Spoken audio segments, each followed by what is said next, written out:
আসসালামু আলাইকুম বিয়ার, চলে আসলাম মামুনি শপ থেকে। আশা করছি সবাই ভালো আছেন, সুস্থ আছেন। আজকে দেখাবো বেল পেন্টি, যেটা কিনা একদম এই পর্যন্ত থাকবে। এটা কিন্তু পেন্টি কাটিং থাকবে, অনেকটা দেখবেন প্যান্ট কাটিং, আর এটা কিন্তু পেন্টি কাটিং। এটা কিন্তু শেপ করাই আছে, সামনের দুইটা স্টিক থাকবে, পেছনেও কিন্তু দুইটা স্টিক থাকবে ব্যালেন্সের জন্য। আর অনেক তাড়াতাড়ি কিন্তু এটা কাজ করবে। যারা হেলদি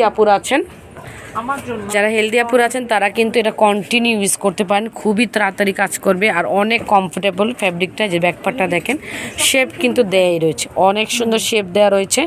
আর এটা প্রাইস থাকবে মাত্র 600 টাকায়। মাত্র 600 টাকায় এত সুন্দর ডাবল স্টিকের, সামনে পেছনে ডাবল স্টিকের এই পেন্টিটা পেয়ে যাবেন মামুনি শপ থেকে। আর এটা কালার থাকবে এই স্কিন কালারটা, আরেকটা থাকবে কালো কালার, আরেকটা থাকবে অ্যাশ কালার। 3টা কালার থাকবে। আমি আপাতত এই কালারটা দেখাচ্ছি। যার যে কালারটা পছন্দ হবে এই নাম্বারগুলিতে যোগাযোগ করবেন। অর্ডারের জন্য বর্ষা আপু, পাইকারি নিলেশন ভাই নাম্বার। চ্যানেলটিকে সাবস্ক্রাইব করে রাখবেন। লেডিস আইটেমের প্রত্যেকটা প্রোডাক্টই কিন্তু আমাদের শপে পাবেন। সবাই ভালো থাকুন, সুস্থ থাকুন, আল্লাহ হাফেজ।